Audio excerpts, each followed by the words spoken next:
Hello students, welcome to next lecture of matrices and determinants.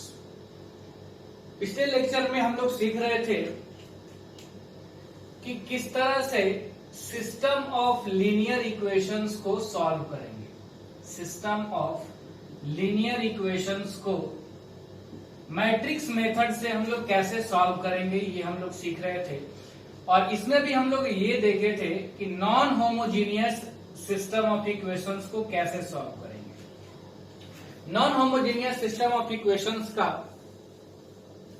क्या होता है ये और कैसे इसको हम लोग सॉल्व करते हैं, ये भी हम लोग सीखे हुए थे। उससे पहले हम लोग और भी दो कॉन्सेप्ट सीखे थे कि कंसिस्टेंट सिस्टम ऑफ इक्वेशंस और दूसरा इनकंसिस्टेंट सिस्टम ऑफ इक्वेशंस। इसमें हम लोग क्या देखे थे कि कंसिस्टेंट सिस्टम ऑफ इक्वेशंस उसको कहते हैं जिसमें एक या एक से ज्यादा सॉल्यूशन अगर आपको मिलेंगे। अगर किसी भी सिस्टम ऑफ इक्वेशंस में आपको एक या एक से ज्यादा सॉल्यूशन मिलेंगे तो हम लोग उसको कहते हैं कंसिस्टेंट सिस्टम ऑफ इक्वेशंस। और अगर सॉल्यूशन नहीं मिलेगा तब हम लोग उसको क्या कहते हैं, इनकंसिस्टेंट सिस्टम ऑफ इक्वेशंस। और इसमें हम लोग सीखे भी थे कि जैसे हम लोग अगर एक सिस्टम ऑफ इक्वेशंस ले लें 3 वेरिएबल्स में a1x plus b1y plus c1z is equal to d1, a2x plus b2y plus c2z is equal to d2, a3x plus b3y plus c3z is equal to d3। तो इनको जब हम लोग matrix method से solve करते हैं तो अभी हम लोग सॉल्यूशन की बात ना करके सिर्फ कंसिस्टेंट और इनकंसिस्टेंट चेक करना। पहले भी हम लोग देखे हुए प्रीवियस लेक्चर में भी, आज भी मैं आपको एक बार ये बताता हूं, फिर हम लोग प्रॉब्लम्स करेंगे इस पे। तो इसमें हम लोग क्या देखे थे कि सबसे पहले तो हम लोगों को एक मैट्रिक्स ए मान लेना होगा जो वेरिएबल्स के कोफिशिएंट से मिल करके बना होगा।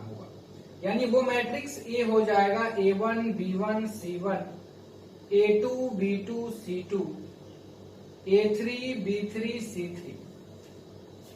और फिर मैट्रिक्स x हम लोग वेरिएबल्स को मानते थे कॉलम मैट्रिक्स में x y z, और मैट्रिक्स b हम लोग मानते थे कांस्टेंट टर्म्स को d1 d2 d3। हम लोग वहां ये भी सीखे थे कि अगर यही सारे d1 d2 और d3 तीनों ही जीरो हो जाएंगे तब हम लोग इस सिस्टम ऑफ इक्वेशंस को कहते हैं होमोजीनियस सिस्टम ऑफ इक्वेशंस। और अगर ये नॉन जीरो रहेंगे तो हम लोग इनको कहेंगे नॉन होमोजीनियस। तो अभी हम लोग नॉन होमोजीनियस को ही सीख रहे हैं, इसके बाद हम लोग सीखेंगे होमोजीनियस वाले इक्वेशंस को किस तरह से सॉल्व किया जाता है। तो ये तो बात हो गई इनकी। अब हम लोग यहाँ के बाद जैसे कुछ सिस्टम ऑफ इक्वेशंस अगर गिवन हो और पता करना हो कि कंसिस्टेंट है कि इनकंसिस्टेंट है, तो उसके लिए हम लोग ये मैट्रिक्स ए मानने के बाद उस मैट्रिक्स ए का डिटर्मिनांट निकालते हैं। अगर डिटर्मिनांट ए जीरो के इक्वल नहीं आया, नॉन जीरो, तो हम लोग यहीं से बोलेंगे कि सिस्टम ऑफ इक्वेशन कैसा है, तो कंसिस्टेंट है और इसका यूनिक सॉल्यूशन होगा, एक ही सॉल्यूशन होगा। और दूसरी तरफ अगर डिटर्मिनांट ऑफ ए जीरो आ गया तो यहां से कुछ नहीं कहा जा सकता है। अगर डिटर्मिनांट ए जीरो आया तो फिर यहां से हम कुछ नहीं कह पाएंगे। अगर ये जीरो आ गया तो फिर हम यहां से क्या करेंगे कि यहां से फिर हम निकालेंगे एडजॉइंट ए इंटू बी। अगर ये नॉन जीरो तो वहीं पे हम बोल सकते हैं कि कंसिस्टेंट होगा, लेकिन अगर ये जीरो आ गया तो फिर वहां से हम कुछ नहीं कर सकते। उसके बाद हम लोगों को क्या निकालना पड़ेगा, एडजॉइंट ए इंटू बी। अगर adjoint A into B not equal to zero आ गया तब हम लोग कहेंगे कि सिस्टम ऑफ इक्वेशन कैसा है, inconsistent. Not equal to zero मतलब ये जीरो मैट्रिक्स है आपका, ये भी आपको ध्यान रखना, ये जीरो मैट्रिक्स है। अगर ये नॉन जीरो आ गए, ये जीरो मैट्रिक्स के इक्वल नहीं आया, तब हम लोग इसको क्या कहेंगे, इनकंसिस्टेंट सिस्टम ऑफ इक्वेशन से। और अगर डिटर्मिनांट ए जीरो आया और उस पर हम एडजॉइंट ए इंटू बी निकालें और ये भी अगर जीरो आ गया, तो ये भी अगर जीरो आ जाएगा तब हम लोग इसको कहेंगे कि कंसिस्टेंट ही है। और आपको याद होगा कि प्रीवियस लेक्चर में हम लोग सीखे हैं कि अगर determinant A not equal to 0 होगा तो कंसिस्टेंट होगा, और इस केस में हम लोगों को यूनिक सॉल्यूशन मिलता है, एक ही सॉल्यूशन मिलेगा।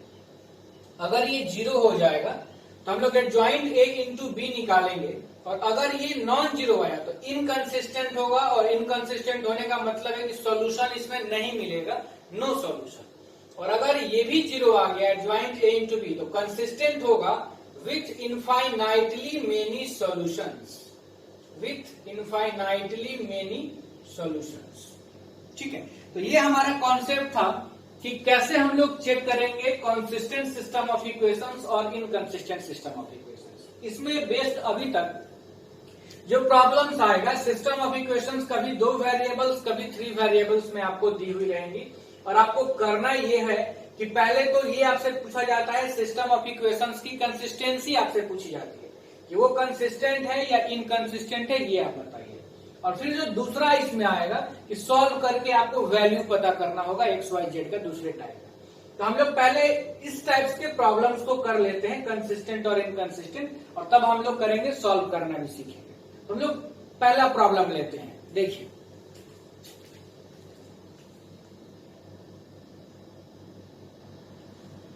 देखिए कुछ प्रॉब्लम हम लोग करते हैं।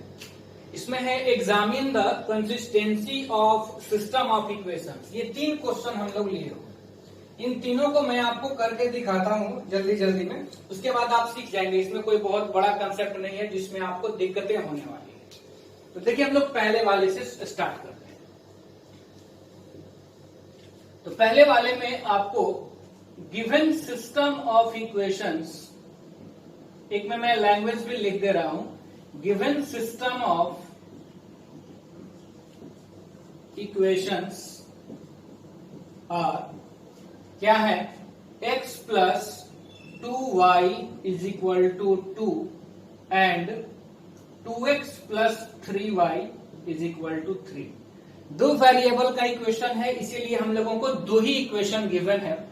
तो पहला काम हम लोगों को क्या करना होगा कि मैट्रिक्स ए, मैट्रिक्स एक्स और मैट्रिक्स बी को मानना होगा। तो सबसे पहले हम लोग अब यहां पर मान लेते हैं let matrix A is equal to, 2 variable हैं तो 2/2 ऑर्डर का बनेगा। और क्या लिखते हैं हम लोग मैट्रिक्स ए में, तो वेरिएबल्स के कोफिशिएंट्स को लिखते हैं। तो ये एक्स का कोफिशिएंट है 1, यहाँ वाई का है 2, फिर ये है 2 और ये वाई का है 3। ठीक है, मैट्रिक्स एक्स हम लोग लेंगे, वेरिएबल्स को कॉलम वाइज लिखेंगे, लिख दिए मैट्रिक्स एक्स, एक्स और वाई को, एंड मैट्रिक्स बी हम लोग लेते हैं कांस्टेंट टर्म्स को। और यहां पे देखिए कांस्टेंट टर्म्स अगर ये दोनों ही 0 होते हैं तब यही सिस्टम ऑफ इक्वेशंस होमोजीनियस हो जाता, जो कि हम लोगों को अभी नहीं सीखे। हम लोग सिर्फ अभी तक क्या सीखे हैं, नॉन होमोजीनियस। हालांकि बोर्ड लेवल एग्जाम्स में आपका नॉन होमोजीनियस ही आएगा, आपको होमोजीनियस नहीं पूछा जाता है, नॉन होमोजीनियस ही पूछा जाता है। तो ये हो गया 2 और 3। देयरफॉर हम लोग ये सिस्टम ऑफ इक्वेशंस को ही क्या लिख सकते हैं, तो ax is equal to B. यहां हम लोगों को सॉल्व नहीं करना है, सिर्फ ये बताना है कि कंसिस्टेंट है या इनकंसिस्टेंट है, बस आपको इतना बताना है। तो अब हम लोग क्या करेंगे, उसको पता करने के लिए कि डिटरमिनेंट ऑफ ए निकालेंगे। देखिए तो डिटरमिनेंट ऑफ ए निकाला जाए 1 2 2 3, ये हो जाए। तो ये क्या हो गया, 1 इंटू 3 माइनस 2 इंटू 2, तो ये हो गया आपका 3 माइनस 4 यानी कि -1, जो कि नॉट इक्वल टू 0। और जैसे ही डिटरमिनेंट ए अगर 0 के इक्वल नहीं आया तो इसका मतलब हम लोग क्या बोल सकते हैं, देयरफॉर या दिस इंप्लाइज दैट, ये इंप्लाइज कर रहा है कि given system of equation, given system of equations is consistent. क्यों कंसिस्टेंट हम लोग इसको बोल दिए, क्योंकि इसका डिटरमिनेंट ए 0 के इक्वल नहीं आया। अगर डिटरमिनेंट ए 0 आ जाता तब हम लोग क्या करते हैं कि पहले निकालते हैं एडजॉइंट ए इंटू बी। अगर डिटरमिनेंट 0 आएगा तो वहां से हम नहीं बता सकते हैं, पहले हम लोगों को निकालना पड़ेगा एडजॉइंट ए इंटू बी, फिर उसके अकॉर्डिंग हम बता पाएंगे कि वो given system of equations consistent होगा या नहीं होगा। तो हम लोग चाहे तो इसी प्रॉब्लम्स में वेरिएबल्स का वैल्यू यानी सॉल्व भी करके हम आपको दिखा सकते हैं, लेकिन अलग से ही हम लोग करेंगे। पहले आप इतना सीख लीजिए, कोई हड़बड़ाने की जरूरत नहीं है, एक एक करके ही हम लोग सीखते हैं। पहले इसको सीख लेते हैं, नहीं तो हो सकता है किसी को कंफ्यूजन हो जाए, फिर इन्हीं प्रॉब्लम्स को हम लोग वैसे भी सीख लेंगे अलग से लेकर। ठीक है, इसको मिटा देते हैं, कोई दिक्कत नहीं है इसको। और सेकंड क्वेश्चन की तरफ हम लोग बढ़ते हैं, जो हम लोग अभी सेकंड लेंगे। तो देखिए,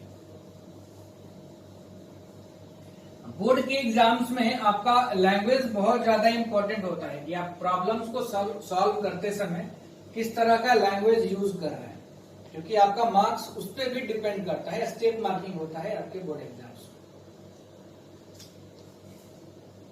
तो देखिए, सेकंड प्रॉब्लम हम लोग करते हैं। सेकंड में है given system of equations are x plus 3y equal to 5 और 2x plus 6y is equal to 8। मान लिया जाए let matrix A is equal to variable का coefficients 1 3 2 6 matrix x x y and matrix B 5 8। Therefore AX is equal to B तो हो जाएगा।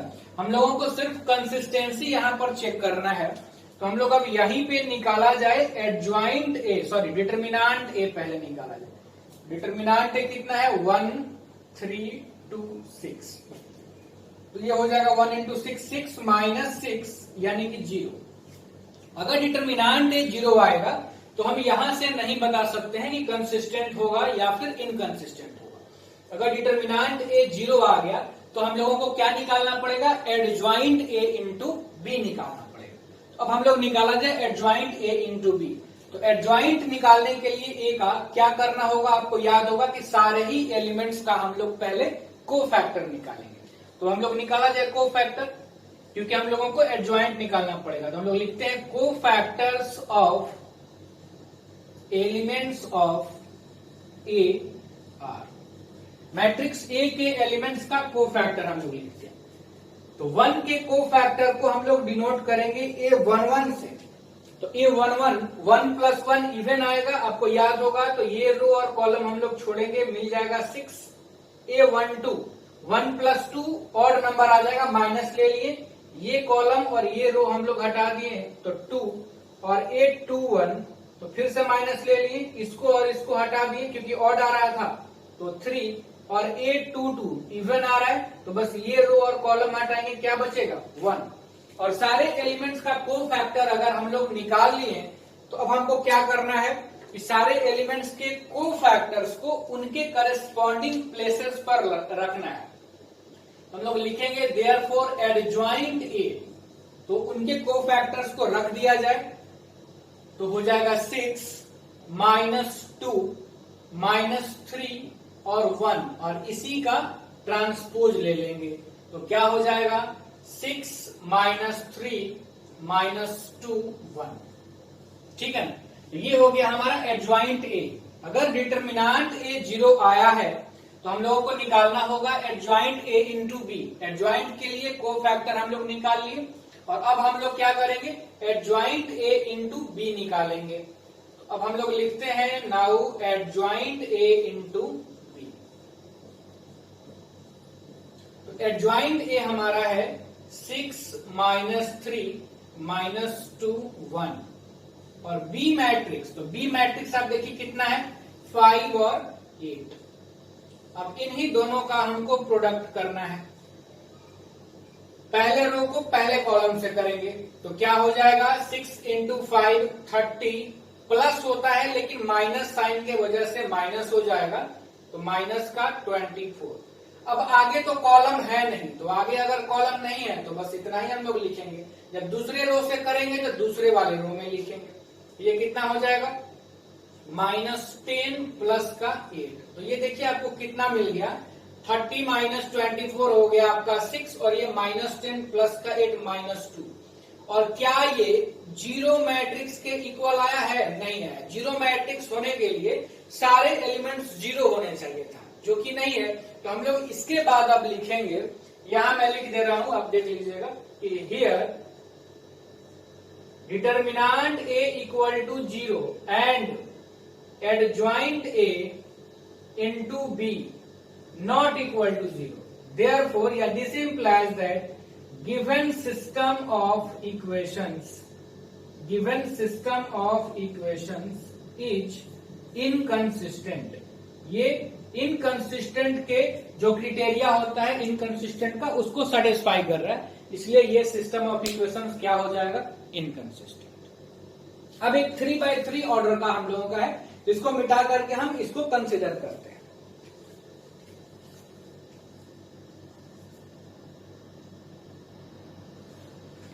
देखिए, इसको हम लोग सॉल्व करते हैं तीसरे वाले। तो हम लोग उसी तरह से लिखेंगे, given system of equations are, क्या इक्वेशन है, 3x minus Y minus 2z is equal to 2, 2y minus z is equal to -1 and 3x minus 5y is equal to 3। अब आप जरा ध्यान दें, तो हम लोग पहले 3x3, 3 वेरिएबल हैं, 3 इक्वेशन है, तो 3x3 के मैट्रिसेस हम लोग ए मैट्रिक्स जो होगा 3x3 का होगा। तो मान लेते हैं matrix A is equal to, variables के कोफिशिएंट्स को लिखा जाता है, तो लिखा जाए 3 -1 -2। इसमें देखिए सेकंड वाले में x नहीं है तो 0 लेंगे, 1 नहीं लेंगे, कुछ बच्चे 1 ले लेते हैं, क्योंकि यहां x नहीं है तो मतलब इस तरह से है 0 इंटू एक्स, 2 y का, z का -1, x का 3, y का -5 और z नहीं है तो z का क्या लेंगे हम लोग 0। ये मैट्रिक्स मिलेगा हमारा 3x3। फिर मैट्रिक्स x वेरिएबल्स का x y z and b, matrix b क्या हो जाएगा, तो 2 -1 3, मैट्रिक्स b हो जाएगा 2 -1 3। हाँ, ये बात हो गई, मानना हम लोग मान लिए। अब अगर कंसिस्टेंसी चेक करना है तो सबसे पहले हम लोग निकालेंगे डिटर्मिनेंट ऑफ ए। हम लोग निकालते हैं, now determinant of A is equal to 3 -1 -2 0 2 -1 3 -5 0। ठीक है ना, एक बार मिला लीजिए, 3 -1 -2 0 2 -1 और 3 -5 0। ठीक है, ये हो गया हमारा। किसके अलोंग एक्सपैंड करें तो देख रहे हैं C1 में एक ही 0 मिलेगा और इसमें भी एक ही 0 मिलेगा, तो C1 के अलोंग एक्सपैंड कर देते हैं। तो हम लोग यहां लिख लेते हैं, expanding along C1 we get. तो C1 का साइन स्कीम क्या होता है, प्लस माइनस प्लस। तो पहले तो 3 के पहले हमारा प्लस होगा, तो आ गया 3 और फिर डिटर्मिनेंट में 3 जिस रो में और कॉलम में है हटा दिया जाए, क्या बचेगा 2 -1 -5 0। और फिर माइनस होता है लेकिन जीरो वाले एलिमेंट्स 0 हो जाएंगे तो नहीं लिखा जाए, तो बाद में होगा फिर हमारा प्लस का 3 और डिटर्मिनेंट में ये रो और ये कॉलम हम लोग हटा देंगे, तो बचेगा -1 -2 2 -1। ठीक है ना, इसको ये रो और ये कॉलम हटाए थे, -1 -2 2 -1। अब ये देखिए आप क्या हो जाएगा, 3 0 माइनस, ये तो ऑलरेडी प्लस ही हो जाएगा तो 5 हो गया ये माइनस का, और ये हो गया प्लस का 3 तो 1 और माइनस माइनस क्या हो जाएगा ये प्लस का 4। तो ये हो गया आपका -15 और ये हो गया प्लस का 15, तो ये क्या आ गया 0। और जैसे ही अगर डिटर्मिनेंट ए आपका 0 आ गया तो आप यहां से नहीं बता सकते कि कंसिस्टेंट है या इनकंसिस्टेंट है। अब आपको क्या निकालना होगा, एडजॉइंट ए इंटू बी, और एडजॉइंट ए आपको निकालने के लिए सारे एलिमेंट्स का पहले को फैक्टर निकालना होगा। तो हम लोग को फैक्टर निकाला है। अब हम लोग लिखते हैं, नाउ को factors of elements of A R, matrix A के एलिमेंट का को फैक्टर, तो A11। अब A11 1 + 1 इवन आएगा तो प्लस साइन के साथ हम लोग स्टार्ट किया जाए। तो इसको और इसको हम लोग छोड़ देंगे तो क्या बचेगा 2 -1 -5 0 और ये होगा कितना, तो आप देखें तो ये हो जाएगा 0 -5 यानी कि -5। फिर हम लोग निकालते हैं A12, तो A12 में क्या होगा माइनस हम लोग ले लेंगे। तो माइनस अगर ले लेंगे तो इस कॉलम को और इस रो को हम लोग हटा देंगे तो क्या बचेगा 0 -1 3 0। ठीक है ना, -1 का निकाल रहे हैं तो ये कॉलम और ये रो हटा दें 0 -1 3 0 और 1 + 2 ऑड था इसलिए माइनस ले लिए हैं। तो ये क्या हो जाएगा आप देखिए, तो माइनस तो ये रहेगा बाहर, ये 0 ये माइनस माइनस प्लस का 3 हो जाएगा तो ये आ गया -3। फिर हम लोग क्या निकालेंगे A13, तो 1 + 3 इवन नंबर आएगा, माइनस लेने की जरूरत नहीं है। ये कॉलम और ये रो हम लोग हटा देंगे तो बचेगा 0 2 3 -5 3 -5। तो ये देखिए क्या हो जाएगा, ये हो जाएगा आपका 0 -6 यानी कि -6। फिर हम लोग निकालते हैं A21, तो माइनस लेना पड़ेगा क्योंकि 2 + 1 क्या आएगा ऑड नंबर आएगा। और जैसे ही 2 + 1 ये एलिमेंट है, इसको और इसको अगर हम हटाएंगे तो बचेगा -1 -2 -5 0 -1 -2 -5 0। तो ये कितना हो जाएगा देखिए 0 -10, तो ये आ गया -10। इसी तरह से सॉरी बाहर भी माइनस है तो ये प्लस का 10 हो जाएगा। ये तो हो गया 0 -10 और बाहर से माइनस था तो ये हो जाएगा आपका प्लस का 10। A21 के बाद अब हम लोग निकालेंगे A22, तो 22 देखिए मैं वीडियो को पॉज करके ये सारे लिख लेता हूँ क्योंकि इसमें समय बर्बाद होगा जो नोट कर, फिर आप उसको मिला लीजिएगा निकालकर।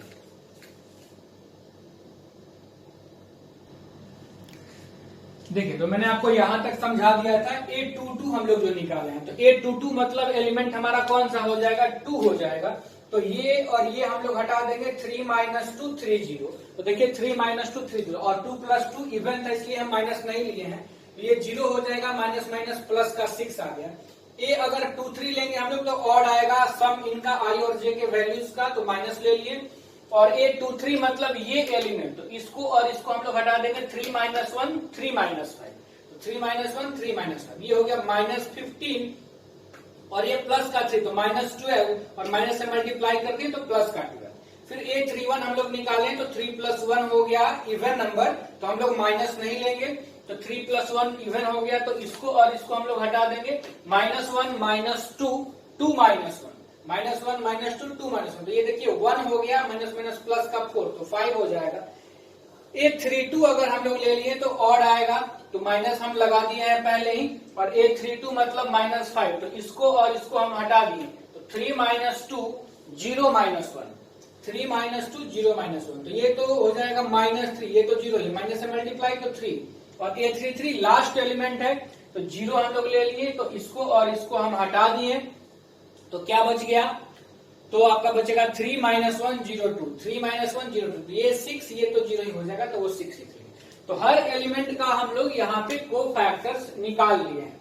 तो अब हमको क्या करना होगा कि पहले तो एडजॉइंट निकाल लेना होगा, तो अब हम लोग पहले एडजॉइंट निकाल लेते हैं। देखिए आप ध्यान से, तो अब हम लिखते हैं कि नाउ एडजॉइंट ए आप पहले कोफैक्टर्स को लिख लीजिए, तो -5 -3 -5 -3 -6 और फिर है 10 6 12 और फिर है 5 3 6 और इसी का ट्रांसपोज लेना होगा, तब ना वो फैक्टर्स रख के ट्रांसपोज लेना होता है, इसको भूलना नहीं है। तो आपको मैट्रिक्स क्या मिलेगा देखिए -5 -3 -6 और दूसरे वाले रो को 10 6 12 दूसरा कॉलम और तीसरे वाले को 5 3 6 तीसरा कॉलम। ये भी हमको मिल गया। अब हम लोगों को क्या निकालना होगा, तो अब निकालना पड़ेगा एडजॉइंट A इंटू बी। अब हम लोग एडजॉइंट ए इंटू बी निकाल लेते हैं। तो देखिए आप ध्यान से, तो बी मैट्रिक्स मैं रहने देता हूं अभी, ये था हम लोगों का, और एडजॉइंट ए पहले लिख लेते हैं। तो अब हम लिखते हैं adjoint A into B. Adjoint A कितना है देखिए, -5 10 5 -3 6 3 -6 12 6, और मैट्रिक्स बी है 2 -1 3, और मैट्रिक्स बी भी अब मिटा देते हैं, अब इसकी जरूरत नहीं है। अब बस इनको मल्टीप्लाई करना है। देखिए आप ध्यान से, तो पहले रो को पहले कॉलम से किया जाए, तो -5 इंटू 2 तो माइनस का 10, फिर ये माइनस का 10, और फिर ये प्लस का 15, फिर आगे देखिए -6, सेकेंड रो में लिखेंगे ना, उतना तो समझ में आ ही रहा होगा, -6 + 9, और फिर ये -12 + 18, और आप ये देख लीजिए कभी भी 0 0 0 के बराबर नहीं आएगा, ठीक है ना, ये 0 आएगा ही नहीं। हम लोग क्या लिखेंगे कि here determinant a = 0 and adjoint A into B not equal to 0 matrix. This implies that given system of equations is inconsistent. कैसा है सिस्टम ऑफ इक्वेशन? इनकंसिस्टेंट है। तो ये देखिए मिला जुला करके थोड़ा लेंथी तो है, क्योंकि आपको ज्वाइंट निकालना पड़ रहा है, कोफैक्टर्स वगैरह निकालना पड़ रहा है, लेकिन तरीका यही है, ये टफ नहीं होता। हाँ 3/3 का रहेगा तो थोड़ा लेंथी जरूर होगा। अगर आप डिटर्मिनेंट ए निकाले और डिटर्मिनेंट ए ही अगर आपका नॉन जीरो आ गया तब तो ये बहुत आसान होता है, उतना ही में बन जाता है। लेकिन अगर वो 0 आ गया है ज्वाइंट डिटर्मिनेंट है, तब आपको थोड़ा ज्यादा काम करना पड़ सकता है। तो अब मेरे ख्याल से आप ये चेक कर लेंगे कि वो कंसिस्टेंट है सिस्टम ऑफ इक्वेशन या इनकंसिस्टेंट है। अब आपको बच गया ये देखना कि कैसे हम लोग सॉल्व करेंगे, कैसे वेरिएबल्स का वैल्यू निकालेंगे। तो अब उस तरह के भी कुछ प्रॉब्लम्स को हम लोग देख लेते हैं। देखिए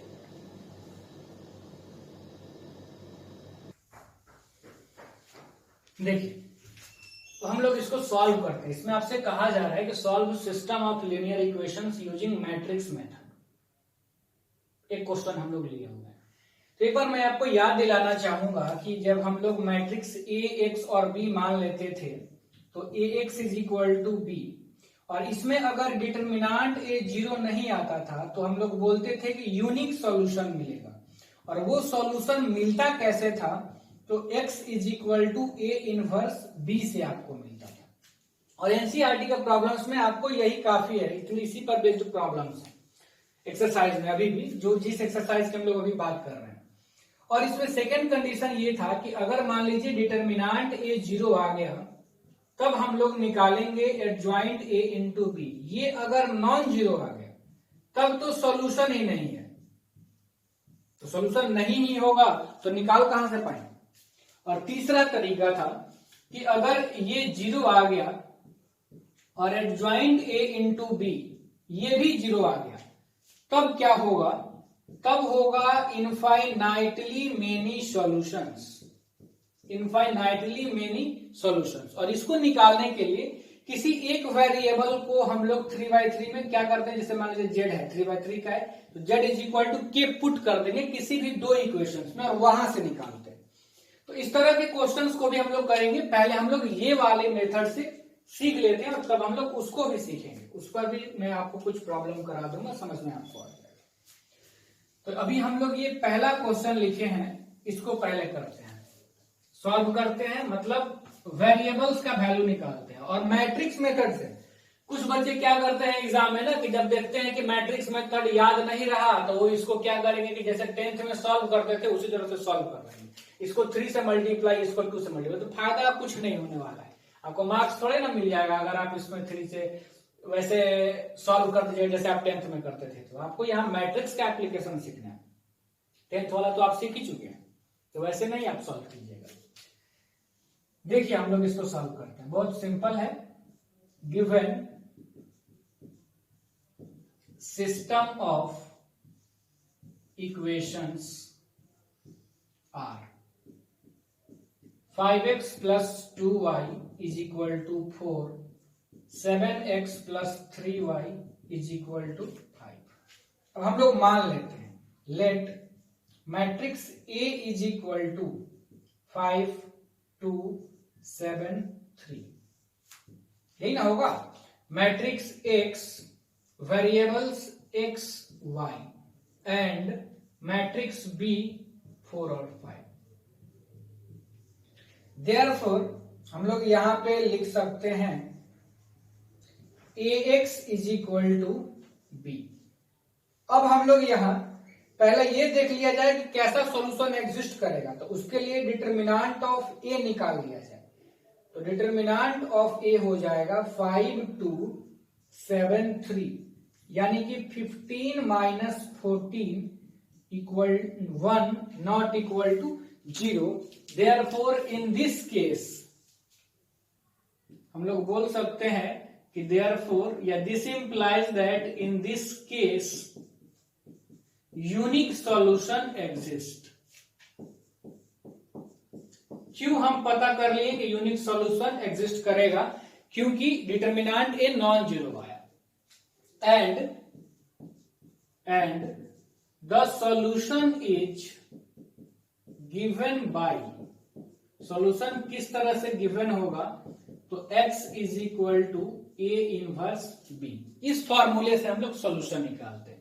यानी हमको क्या करना होगा कि पहले मैट्रिक्स A का हमको निकालना होगा इनवर्स, और इनवर्स के लिए आपको मैट्रिक्स A का एडजॉइंट, और एडजॉइंट के लिए आपको हर एलिमेंट का कोफैक्टर निकालना होगा। तो चलिए हम लोग वही काम करते हैं। तो लिखते हैं नाउ कोफैक्टर्स ऑफ एलिमेंट्स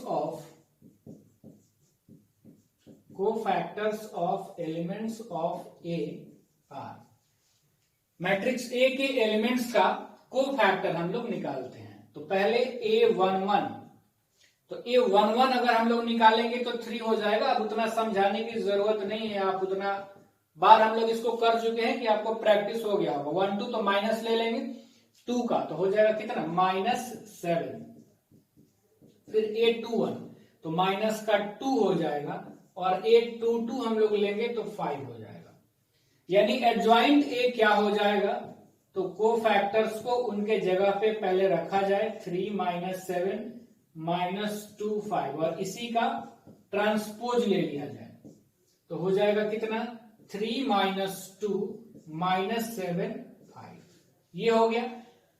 अब हम लोगों को A इनवर्स निकालना होगा। तो A इनवर्स क्या होता है? तो adjoint A divided by determinant A, और डिटरमिनेंट A तो 1 है, तो 1 हो गया, तो 1/1, और ये एडजॉइंट 3 - 2 -7 5, तो ये इतना ही रह जाएगा।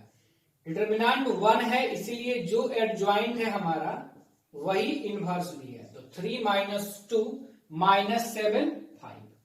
अब हम लोग निकाल लेते हैं मैट्रिक्स X का वैल्यू, यानी वेरिएबल्स। तो X is equal to A inverse B। तो A इनवर्स कितना है? तो देखिए आप 3 - 2 -7 5, और B कितना है? तो B मैट्रिक्स है 4 और 5। तो चलिए मल्टीप्लाई अगर हम लोग इनको करेंगे तो ये कितना हो जाएगा? 3 × 4 12, माइनस हो जाएगा 10, और फिर यहां -28 और प्लस का 25। और इधर देखिए मैट्रिक्स X क्या है? तो मैट्रिक्स X है X और Y कॉलम मैट्रिक्स में। तो हम लोग लिख लेते हैं X और Y, नीचे दिख रहा है ना, X और Y कॉलम मैट्रिक्स में। तो ये और ये कितना आ गया देखिए आप, तो ये आ गया 2, और ये -28 + 25, ये माइनस का 3। This implies that from equality of 2 matrices X is equal to 2 and Y is equal to -3। तो ये हमारा आंसर है, X is equal to 2 and Y is equal to -3। आपका आंसर सही है कि नहीं, इस तरह के प्रॉब्लम्स में आप तुरंत चेक भी कर सकते हैं। LHS में रख दिया जाए X के जगह पे 2, तो ये हो जाएगा क्या 10, और -3 रखा जाए तो ये हो जाएगा -6, तो 4 सेटिस्फाई कर रहा है। इसको भी आप चाहे तो चेक कर सकते हैं, तो ये 14 और -9 तो ये 5 आ जाएगा, यानी आपका आंसर सही है। तो आप देख लीजिए कुछ नया नहीं करना है, बस ये जो फॉर्मूला हम लोग सीखे हुए थे बाकी सब वही काम करना है आपको, चाहे वो मैट्रिक्स 2x2 के हो या फिर वो 3x3 के हो। अगर यूनिक सॉल्यूशन आएगा तो सेम मेथड से हम लोग उसको सॉल्व करेंगे। हम लोग 3x3 का भी एक प्रॉब्लम आपको करा देते हैं, हम एक सॉल्व कर देते ताकि आपको थोड़ा कॉन्फिडेंस आएगा इस तरह के प्रॉब्लम्स में। तो एक क्वेश्चन लेते हैं 3x3 का।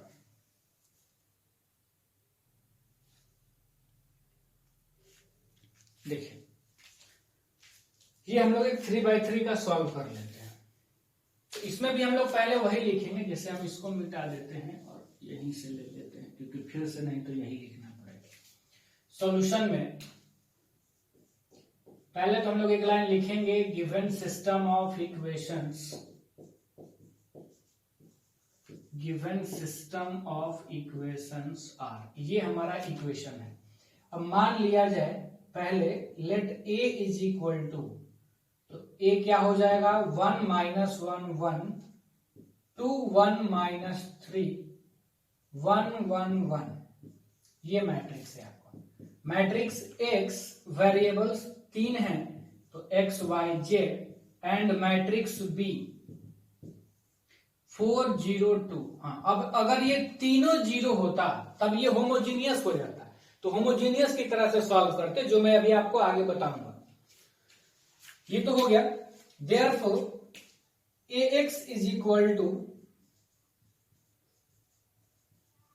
b, और अब हम लोग क्या निकालेंगे, तो डिटरमिनेंट ऑफ a, तो लिखा जाए तो determinant of a is equal to क्या हो जाएगा 1 - 1 1, 2 1 - 3 और 1 1 1।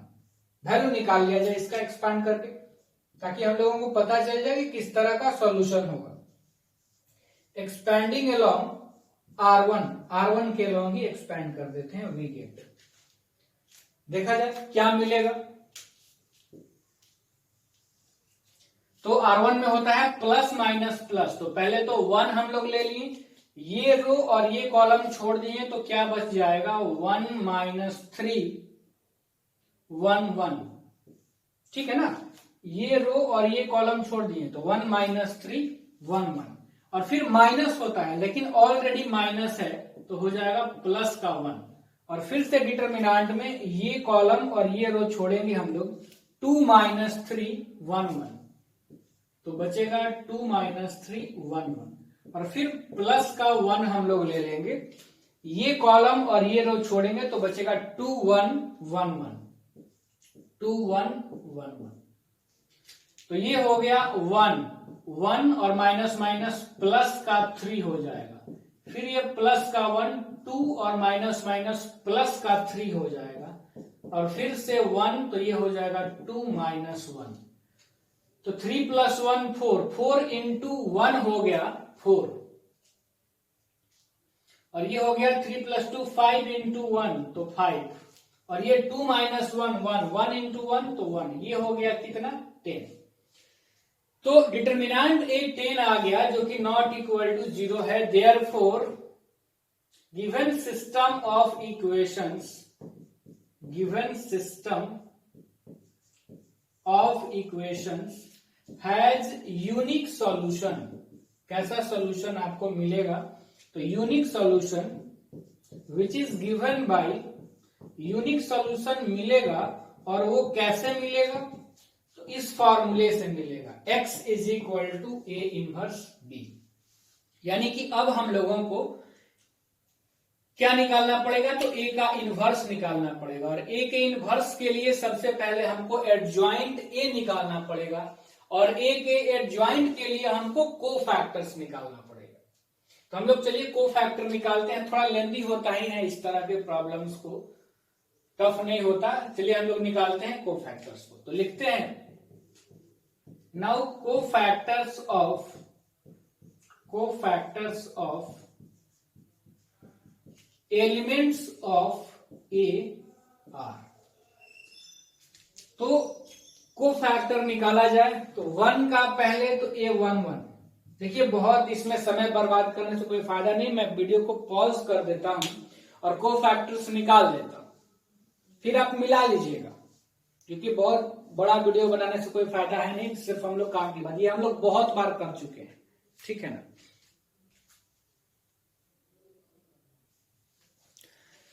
देखिए तो एक बार मिला लिया जाए, को फैक्टर्स तो हम लिख दिए हैं सारा निकाल करके, एक बार लेकिन हम लोग रीचेक कर लिया जाए। तो A11 पहले हम लोग निकाले हैं 1 का, तो ये और ये छोड़ेंगे तो ये हो जाएगा कितना 1 और माइनस माइनस प्लस का 3 तो 4 हो जाएगा, ठीक है। A12 हम लोग माइनस तो लेंगे ही क्योंकि ये ऑड नंबर आएगा, A12 मतलब -1 का, ये और ये हम लोग छोड़ेंगे 2 और ये प्लस का 3 हो जाएगा 5 और लेकिन माइनस है इसलिए -5। A13 अगर हम लोग निकालें 1 का तो माइनस तो नहीं लेना है, तो इसको हम लोग हटाएंगे, 2 माइनस 1 तो 1 हो जाएगा। A21 में माइनस तो हम लोग ले लेंगे, A21 मतलब 2 का, तो इसको और इसको छोड़ेंगे तो -1 -2 और पहले से माइनस था तो ये प्लस का 2। A22 में माइनस नहीं लेना है, 1 का निकालेंगे, ये रो और ये कॉलम हटाएंगे, 1 1 1 1 तो 1 - 1 0 हो जाएगा, 0 है। A23 में माइनस हम लोग ले लेंगे, तो माइनस ले लिया गया है, इसको और इसको हटा देंगे तो बचेगा 1 और माइनस माइनस प्लस, तो 1 + 1 2 और ऑलरेडी माइनस था इसलिए -2। A31 हम लोग निकालेंगे, माइनस नहीं लेंगे, इसको और इसको हटा देंगे, ये 3 - 1 हो जाएगा 2 तो A31 2 है हमारा। A32 में माइनस रहेगा, इसको और इसको हटा देंगे तो बचेगा ये -3 और ये माइनस का 2 तो -5 और माइनस था इसलिए प्लस का 5। और A33 मतलब 1 का, तो इसको और इसको हम लोग हटा देंगे तो बचेगा 1 माइनस माइनस प्लस हो जाएगा, तो सॉरी इसको और इसको हटाएंगे 1 और +2 तो 3 हो जाएगा, ठीक है। तो सारे एलिमेंट्स का हम लोग को फैक्टर निकाल लिए। अब को फैक्टर के बाद हम लोगों को एडजॉइंट लिखना है पहले।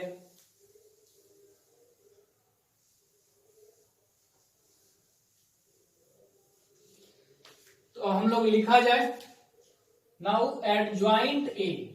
तो एडजॉइंट ए के लिए क्या करना है आपको पता है कि पहले सारे एलिमेंट्स के को फैक्टर को उसके जगह पे रखना है, तो वो है 4 - 5 1 और फिर 2 0 -2 और फिर 2 5 3 और इसी का ट्रांसपोज हमको ले लेना है, तब हमको मिल जाएगा एडजॉइंट। तो हम लोग एडजॉइंट लिख लिया जाए, तो एडजॉइंट हो गया 4 - 5 1, पहला रो को पहला कॉलम बना दिए, 2 0 -2 और 2 5 3, ये हो गया एडजॉइंट।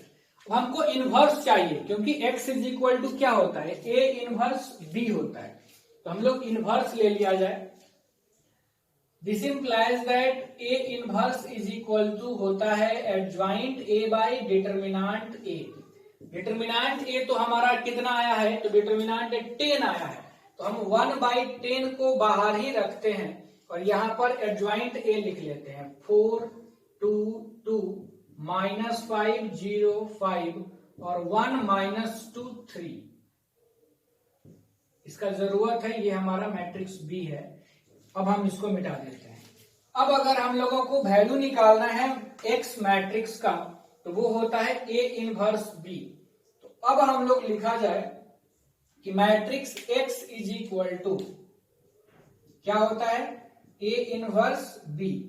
तो A इनवर्स हमारा कितना है, तो 1/10 और मैट्रिक्स है 4 2 2 -5 0 5 1 - 2 3 और फिर मैट्रिक्स B यहां पे था 4 0 2 और अब यहां से हम लोग मैट्रिक्स को मिटा देते हैं और अब बस इनको मल्टीप्लाई करना रह गया, इधर वाले का जरूरत अब नहीं है, इनको इरेज कर देते हैं।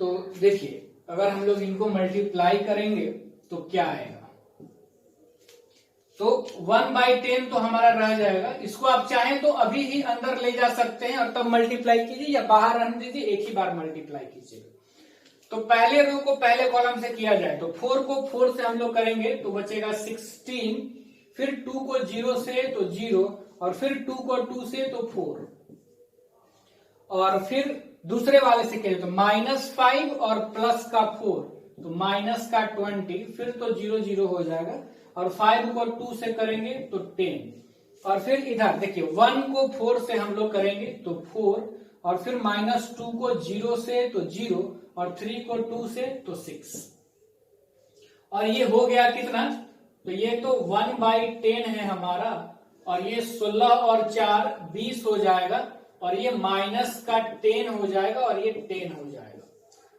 और मैट्रिक्स x के जगह पे हम लोग वैल्यू रख दिया जाए तो x y z, और इधर कितना हो जाएगा 1/10 को अंदर ले जाया जाए तो 2 -1 1, this implies that x is equal to 2, y is equal to -1 and z is equal to 1।